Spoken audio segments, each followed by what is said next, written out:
یہ موذی مرض جو اس وقت پوری دنیا کے اوپر خوف و ہراس پھیلائے ہوئے ہے، اس کے خوفناک سائے میرے وطن پاکستان کے اوپر بھی ہیں۔ جب انسان اس طرح کے حالات سے دوچار ہوتا ہے تو پھر ہمارا دین اسے احتیاطی تدابیر اختیار کرنے کی تلقین کرتا ہے کہ وہ احتیاطی تدابیر کے ذریعے اپنے معاملے کو صاف کریں، اچھا کریں، ستھرا کریں۔ اور آج محکمہ صحت کی جانب سے جو جاری ہدایات ہیں ان کو آپ پڑھیں اور اس کے مطابق آپ عمل پیرا ہوں، تو اس میں جو نمایاں ہدایت ہے وہ یہ ہے کہ بار بار اپنے ہاتھ دھوئیں، بار بار آپ کلی کریں، ناک میں پانی ڈالیں، اپنے چہرے کو دھوئیں۔ یہ آپ کے لیے بہت زیادہ ان جراثیم سے اور اس وائرس سے بچنے کا سبب و ذریعہ ہوگا۔ اور میں کہتا ہوں کہ یہ چیز تو ہمارے دین نے ہمیں صدیوں قبل وضو کی شکل میں عطا کی۔ صدیوں قبل وضو پر وضو کرنا ہمارے دین نے ہمیں سکھایا ہے۔ نماز کے لیے وضو شرط ہے، اور وہ ایک وضو بھی اگر آپ کا 5 نمازوں کے لیے کفایت کرتا ہے تو ٹھیک ہے، لیکن اگر تم ہر نماز کے ساتھ نئے سرے سے وضو کرو، وضو کے باوجود وضو کرو، تو یہ وائرس سے نجات کا ایک ایسا نسخہ ہے جو صدیاں قبل آمنہ کے لال نے ہمیں عطا کیا۔ تو یہ ہمارا دین ہمیں سکھاتا ہے۔ میں کہتا ہوں کہ سائنس آج بھی سوالی بن کے محمد کی چوکھٹ پہ کھڑی ہے، حضور کی دہلیز پہ کھڑی ہے۔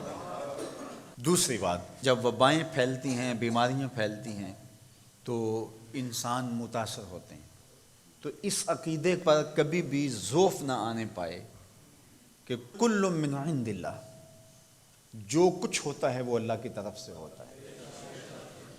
اللہ کے اذن کے بغیر ایک پتہ بھی جنبش نہیں کرتا۔ ہمیں اگر کوئی بیماری لاحق بھی ہو جائے تو وہ اللہ کے اذن کے بغیر نہیں ہوتی، اور اس بیماری سے موت کا وقوع پذیر ہونا اللہ کے اذن اور اس کی اجازت کے بغیر نہیں ہوتا۔ اور وہ اگر چاہے تو ہماری حفاظت فرمائے، اور اگر وہ چاہے تو اس بیماری سے آغوش موت میں ہم اتر جائیں۔ تو یہ عقیدہ ہمارے ساتھ ہر وقت جڑا رہنا چاہیے کہ ہمارے سارے معاملے اللہ کے دستے قدرت میں ہیں، لیکن یہ دنیا اسباب کی ہے، اس لیے حفاظتی تدابیر اختیار کرنے کی تلقین کی گئی۔ کوڑ کے مریض سے ایک نیزہ دور رہنے کی تلقین فرمائی گئی، اور اسی طرح جہاں طاعون آئے اس جگہ سے نکلنے سے روکا گیا، اور جو اس جگہ نہیں ہیں ان کو اس بیماری والی جگہ پر جانے سے منع کیا گیا۔ اور آج دنیا وہی کر رہی ہے جو میرے حضور نے بتایا تھا۔ شہر لاک ڈاؤن ہو رہے ہیں، ملک لاک ڈاؤن ہو رہے ہیں، تو یہ حضور نے بتایا تھا کہ اس سے بیماری کا پھیلاؤ رک جاتا ہے۔ تیسری بات کہ جب وبائیں اور بیماریاں آئیں تو حفاظتی تدابیر بھی اختیار کریں، اور اس کے ساتھ ساتھ اللہ کی حضور دعائیں کریں۔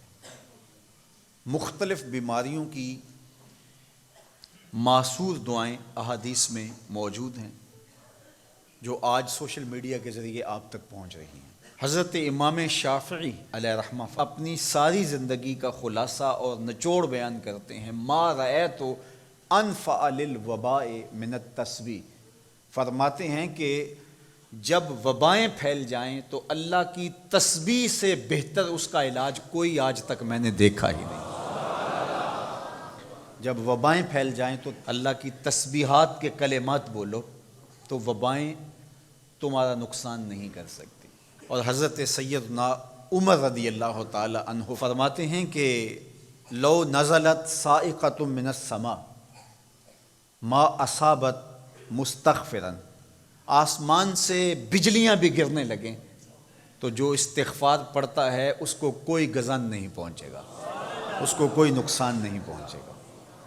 تو کثرت کے ساتھ استغفار کیجئے، کثرت کے ساتھ اللہ کی تسبیح بولیے، اور اس کے حضور رجوع کیجئے، توبہ کیجئے، اور صدقہ کثرت کے ساتھ کیجئے۔ اور اللہ کے پاکیزہ گھروں میں آ کر کے آپ اس کے حضور دعائیں، التجائیں اور تمنائیں کیجیے۔